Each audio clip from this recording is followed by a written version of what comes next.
Hello everyone, it's me Sen. So for today's video guys, ay kakain tayo dito sa Eat All You Can or isang mukata dito sa Thailand guys.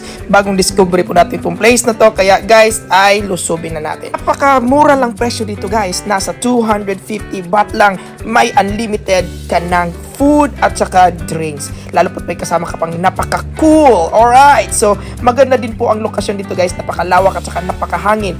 Unahin na natin itong ating paborito guys na may cheese sa loob, kaya napakasarap ito talagang una kong kinain. At saka guys, alam niyo naman, diet tayo, char. Meron din po para silang fried rice, pero ayoko pong kumain ng rice guys dahil gusto ko pong maraming karne. At saka yung paborito kong sauce guys, napakasarap po nilang gumawa ng sauce, kaya tayo na po ay kumain. Kapag kayo ay nasa mukata guys, ay wag nyo kalimutang i-try ito guys. Napakasarap nito, ay may cheese sa loob. Kapag yan ay binumuya nyo guys, ay puputok po yan sa loob ng bunganga.